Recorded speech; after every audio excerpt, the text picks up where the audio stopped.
Hi, and welcome back to the FINITE Podcast. There are a lot of misconceptions about community marketing and what it actually is.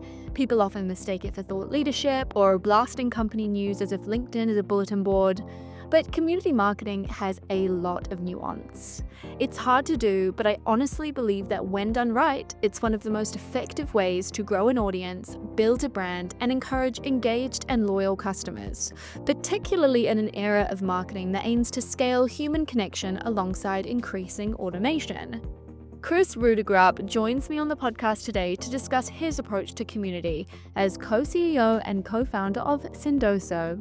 Kris explains the process he took to building a strong community and how it has significantly and positively impacted Sendoso's bottom line. I hope you enjoy. Hi, Kris. Welcome to the FINITE Podcast. Thank you, Jodi. Thanks for having me. It's a pleasure to have you here today to talk about a topic that is quite close to my heart as a community leader. We're talking about community-led growth. Now, you've been doing this loads at Sendoso. It's been one of your main key strategies. It has really been pivotal to your success and your growth. I can't wait to hear more about that. But I think, as we always do, before we get started, I would love to hear more about your background and experience to date. Yeah, of course. I started Sendoso about 10 years ago. Prior to that, I spent about a decade in software sales myself. While I was at my last company, I was seeing just the efficacy of email and seeing that response rates were kind of diminishing. And again, this was 10 years ago. I thought email was going to slowly die out as the spam hit it so hard. And so I thought about, hey, what are some of the other channels that are less saturated and can still grab people's attention? And that's where really direct mail and gifting came to mind. And so I was doing a lot of it very manually. I was in the office grabbing swag, packing boxes, or on a call, hear a dog bark, go grab a dog toy from Amazon and ship it out to a prospect. And all those things worked really well. It was just a nightmare to manually track it, manually expense report, manually click on tracking links and follow up. So I dreamed of a platform that could do all this for me. That's where Sendoso was born. So we're the leading global direct mail and gifting automation platform where we do all of the worldwide procurement, fulfillment, all of the marketplace of gifts and mailers you want to send, and then the software and data layer to bring it all together. And so over the years, from scaling that company from an idea to hundreds of millions in revenue, learned a lot and done a lot with community as part of a growth strategy over the years. Yeah, absolutely. Really exciting to hear all about your gifting business and the thought process behind that. I mean, I'm sure it's a lot more than a gifting business, but we'll go into that in a bit. I did hear from you some really, really great results about what you've done with community and what it's done for Sendoso. I think community is so kind of a little bit abstract for marketers. They don't really know how it can kind of impact the bottom line. So I thought, could you please share some really great key results that you can directly attribute to community? Yeah, would love to. Maybe for the audience, I'll take a step back to share a couple of different communities we have, and that will set the stage as we talk more in depth about them. The first community I have is a super sender community. There's about 1,000 members in this, and this is a user community of active users, power users on our platform. This community we engage through a Slack group, through a newsletter, through Sendy Awards, a user conference, both virtual. We've done some in person, and then we have some AMA office hours through this community. The next group is our CAB, our Customer Advisory Board. This is kind of a dynamic community. Usually there's a few dozen people that we engage quarterly to share product feedback, to get market intelligence from. And that community, we typically pull from super centers, but it could be executives that are not necessarily in our user community. I've then built a personal advisory group community. There's over 100 members here. This is mostly execs and people that I'm sharing more details on the business, but a lot of them are our target ICP. But again, it's a group of individuals that have opened their networks, opened their insights on. I then nurture our alumni. And this is, probably 100 plus folks in this alumni community where I feel strongly that even after you leave, you could still be a valuable asset, or you could still want to still, bleed orange, as I like to say. And so I engage with monthly updates to this alumni community as well. And so those are the kind of the different communities we have. Few stats. So our Supercenter community of power users, one of the areas that we wanted to do was we really want to focus on training and educating this community. And so we have this stat where any Supercenter who completes admin certification will spend 71% more on our platform. And so that's really a critical area where we try to qualify people into this super center community, and then we try to get them into certifications. So that's a big one for us. The next one is, we know that people switch companies often. And so we track all of our super senders through a tool called User Gems, and we're tracking job changes. And then we go out and outreach to them when they're at their new company, reminding them that they should continue to use Sendoso again. And we have over a 60% response rate from that list, which is huge compared to typical like cold outreach, which is like, in the, few percent response rates. So really we re-engage our community after they switch jobs. And then the last stat for this personal advisory group community, we've generated over 7 million in pipeline from this advisory community through warm intros. And that's been a critical lever for us as we've continued to scale the business. Very interesting and some definite impact there. I was wondering, this is something that I don't feel like is talked enough about in B2B is people moving jobs, and your database is based on contacts and their associated companies, and when they leave, all you get is bounced emails. And tracking them is quite a laborious process if you have thousands and thousands of data points. Like, do you automate that? How does that work from a practical standpoint? Yeah, 100%. So the tool user gems we use, we will monitor all of our users through super senders. And then when they switch jobs every month, user gems goes out and looks to make sure they're at the same job. And if they're not and they switch jobs, then user gems flags that, creates a new profile in our Salesforce, links back to the old record because so we can have some history of like how they use this before, and then it kicks off some automated engagement through this tool they have called Jemmy, where it'll actually then do the outreach for us. So even before we lay any human into this, we might already have a somebody that raise their hand and say, "Hey, thank you for welcoming me." We'll even use Sendoso to send them gifts celebrating their new role, and that is all very automated. Very cool. Yeah, I thought so. That's great tips and great tool recommendation. But we're just to say we're not paid. This is totally That's just just something. organic recommendation. Yeah, nice, cool. So I suppose I'm thinking, what was it about Sendoso that made you think community strategy was compatible? Is community for everyone, or is there something unique about when you were like this decision making process when you were founding Sendoso that led you to this? Yeah, it's a good question. I'd say, I mean, honestly, at first, I'd say the community as a strategy wasn't necessarily a strategy. It was almost more of like survival, where in the very early years, you're obsessed with your customers, you want constant feedback. So you're really trying to engage them very frequently. And that ended up driving a couple things. One was, our best customers were already becoming advocates themselves, they were already shouting out that they loved us. And so that was already happening. Two, we really realized that some of the original channels, like I thought, hey, I'm starting this company because email is dead. Well, what other channels can we leverage? And so kind of the community engagement as a strategy was really critical for us because if we built relationships, even if they switch companies, it was much easier to engage with them than just do a cold email outreach. So we thought, hey, let's build these relationships. So we really optimized for the kind of the long term when starting this. But I think for us, we sell into a lot of marketers, sales, and CX roles. Those are kind of our three core kind of personas.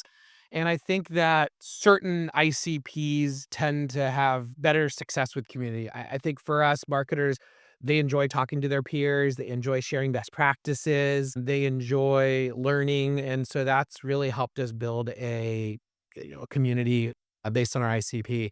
I could imagine maybe some ICPs maybe are less interesting for like a community strategy. But I think also because we were a cool new tool years ago, we were a new category where marketers didn't fully understand like how do I leverage direct mail automation? And so having this community with education and peers lent itself to people wanting to almost brag about it and join a community to share more about it. Yeah, absolutely. It definitely seems like education is a big piece there, and it almost seems like a lot of the more mature communities that exist in B2B now started with, a forum of customers talking to customers and experience managers troubleshooting and figuring it all out together. So actually, what did the start of your community strategy really look like? You've mentioned kind of advocates and maybe wanting to encourage word of mouth. When did it start to become more kind of structured and strategic and maybe measured? Yeah, I mean, looking back on it, I think very early it was scrappy. It was these small dinners. It was these in more of an informal Slack group to get going that then was formalized as we brought on like a customer marketer. So no grand vision or, fancy tooling, I'd say day one. It was just getting smart people in a room and getting them to talk to each other. We did have some fun early stories. The one that comes to mind was we had an early community event where I gave everybody fake prop money, like the money that they use in like Hollywood. And then I acted as an auctioneer and I made people bid on the features that they wanted us to build the most. That was probably one of my favorite community moments because it just got everyone so excited and the limited money made them really think about the trade-offs of which feature on our roadmap they really cared about most. And so I think bringing in some creativity and fun, again, continued to make this community interesting. And I think that you need to bring interesting content or interesting initiatives into the community. I'm interested because you really made it clear that there is kind of a bubbling excitement for your product, and that is interesting to me because it almost seems like maybe third party communities might be more kind of trusted or seem more objective in their recommendations for like tools or you know brands products and things like that. So how did you engage customers to be brand advocates? Like how did you encourage that bubbling enthusiasm without feeling too salesy or like you were pushing Sendoso too much, if that makes sense? Yeah, I think a few of the things we did, we oftentimes had these office hours or AMAs where it was just the community in these Zoom meetings. And at some points we would have a customer marketer in there just to kind of moderate or just to kind of chime in and help. But for the most part, it was community led. So it was, one of our customers standing up saying, "Hey, I've got a great story. I've got a successful Sendoso campaign I've done. I want to share with you what I did, what I learned, and what I'm doing." And so it was really intentional for us to have them come in and share their success as a community member versus us coming in and saying, "Hey, here's what you can do with our platform," or "Hey, let's teach you something." Instead, it's like, "Hey, let's let a peer teach you something." And so I think that was really strong. Even our Sendy Awards was that on steroids, where we would award people for having success on our platform, and then the award ceremony was them sharing what they got their award for and what campaign drove that award. And again, I think that just goes back to feeling more real and authentic than having like some Sendoso member pitch. Yeah, that absolutely makes sense. I feel like so many communities can mistake thought leadership or just kind of content strategy for community strategy. And really the heart of community is facilitating those peer-to-peer connections and really encouraging those conversations between your audiences. And I can see so that's how you kind of you're not salesy, you're not blasting a message out. You're really, yeah, encouraging those conversations. Is there anything else you do to encourage those conversations? I guess, bringing your customers to events and mentioned you've got a Slack channel. Is there anything else that you do? One thing that we launched last year that I think is interesting too is we wanted to bring more customer conversations to the top of the funnel or earlier in the sales process as a community strategy. So we really realized that customers love talking to customers. And then we also realized that a lot of peers or prospects wanted to talk to customers as part of the buying cycle. And oftentimes those were like back channels or harder for prospects to find. So, one, are trying to let more prospects into this community. And we don't want it to become too prospect focused because, you won't have the value add yourself if you've never used Sendoso.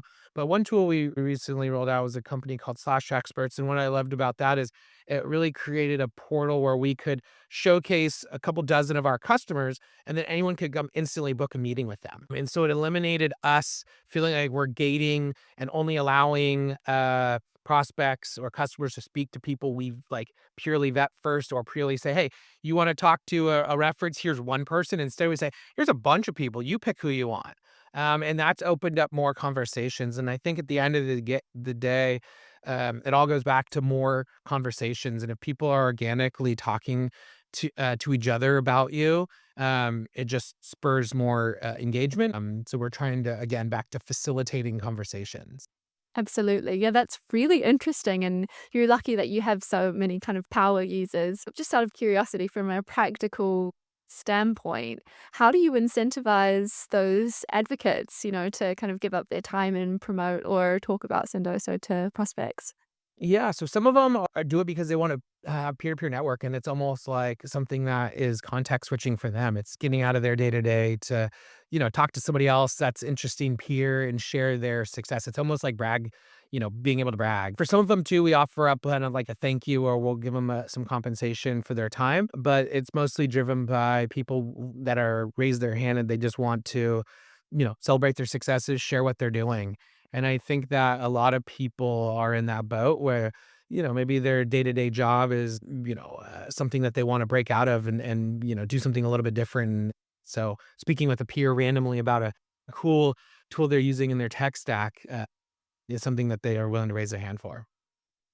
Yeah, awesome. Thank you for sharing that. I guess you are a gifting Yeah. platform as well. So I guess, it's about recognition and it's Yep. about, rewarding that kind of advocacy. So I'm sure you do that as well. On gifting, how does that come into this? Does it impact your community strategy at all? Do you send gifts to, new members or ambassadors? I think you've mentioned it briefly. If you want to go into that a little bit more. 100%. Yeah, I think, one of the best ways to engage a community is to reward good behavior or just to surprise and delight. Because I think that goes a long way too. And so there's welcome kits, there's things around holidays, there's thank yous, there's life moments. So we try to track, life moments of our community. And if they're having a kid, they're getting married, those are celebratory life moments that we can gift them. A lot of times we're gifting them swag items because again, they want to wear the Sendoso logo proudly and go out and showcase to the world that they're a super sender or that they love the Sendoso brand. So I think swag plays a big part in gear that they wanna wear and merch. But like you said, I think there's different reasons why, rewarding good behavior tends to drive more good behavior.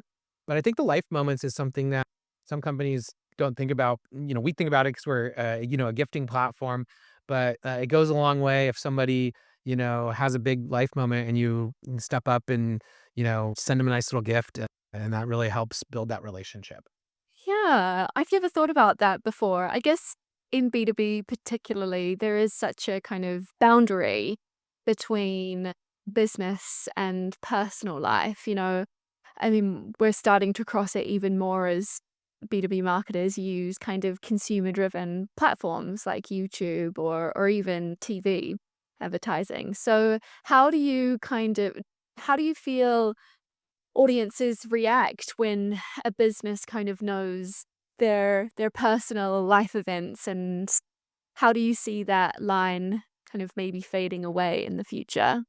Yeah, I think, For what we've seen is that that line is becoming blurred, especially since COVID, where more and more people were working from home. And also people spend the majority of their day, at work or working. And so if you can bridge the gap between what they're doing for work and what they're doing at home and or make them feel like you care about more than just their work, I think that builds the connection. And it builds, if you have similar interests, you can build connections. If you can think people and at more of an emotional level, because I think a lot of business is transactional, and community, you can really find people that care deeply about your brand. And so if you can, again, connect more emotionally with them, it tends to build that stronger bond and that stronger relationship, which then means, when we do follow up after they switch jobs, they want to rejoin the community.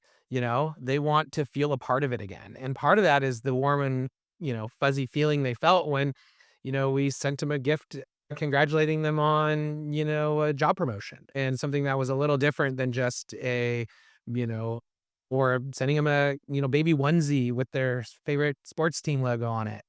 Things like that go a long way, even if they're small. I guess that's another way that community marketing is described. It is one to many, and I guess or one to few, and that means that you are really making people feel special and like they're being heard, and like you're not just some big brand hidden behind a website and fancy graphics. You are people behind that brand, and you really are having those kind of one-to-one conversations. Would you agree? 100%. Yeah, and we've also done some stuff too where we see actions where community members are talking with other community members, and we're rewarding that behavior too and thanking them for participation. So I think a lot of different ways you can use gifting in your community strategy. Great. Well, that's all we have time for today. So thank you so much, Chris, for coming on the Finite Podcast. It's been a pleasure to hear about community marketing from your perspective. Yeah, thanks for having me on. What a fun conversation.